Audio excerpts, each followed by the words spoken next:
Edi 6 vieta Europoje, kaip pats vertini rezultatą, aišku, pirmiausia sveikiname. Nežinau, neblogai, aišku. Stabiliai kaip ir visą sezoną. Aišku, nebuvo kažkokio kosmoso, ką reikėjo mes, kad medalį iškovoti, tai dėl to šiek tiek apmaudu, bet nebuvau šiandien gal geriausiai, kaip sakyt, savo būsenai, savo formai, tai kaip sakyt, yra kaip yra. Gal gali šiek tiek plačiau papasakoti apie tą savijautą, šiek tiek užsiminiai, kad sirguliuoji, atrankoji su temperatūra, ar nestartavai, o kokia šiuo metu ta būklė? Viskas gerai, vaistų geriau ir viskas tvarkoja dabar, bet tiesiog šiandien kažkaip nejaučiau savo kūno taip, kaip įprastai jaučiu ir tas kažkaip biškai pakišo koją.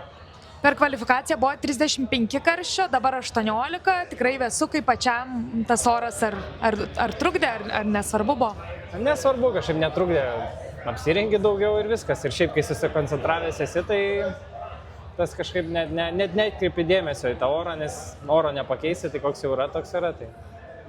Apkeitė pusės, metėt šį kartą dabar pavėjui, kartais matėm, kad ietis tiesiog stoja ir sminga žemyn, kokios ten reikėjo pagauti gūsį, ar nežinau, kokios ten tos sąlygos buvo. Vėjas tai toks įdomus, toks sukinėjos ir kvalifikacijoje vėjas įdomiai, kai pradedi bėgti šoninis, bet aikštėje pavėjui arba prieš vėją būna toks sukasi, tai dabar irgi taip takelį šoninis, o aikštėje, kaip sakyti, jau arba priešinis, arba pavėjui daugiausia buvo.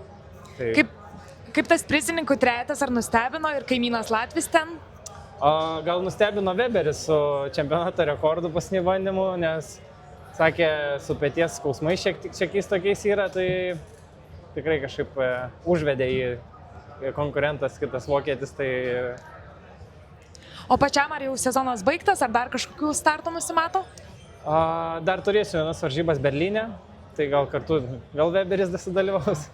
O šiaip nežinau, daugiau startų neturiu, tai tik tenai pasinės varžybos tikriausiai. Dar žinom, kad laukia ir svarbus gyvenimo įvykis, tai jau labai greitai sužadėtinė Urte, jau tapsite vyru ir žmona, tai gal Urtei linkėjimus, kuris žinom tikrai prie televizoriaus serga ir palaiko.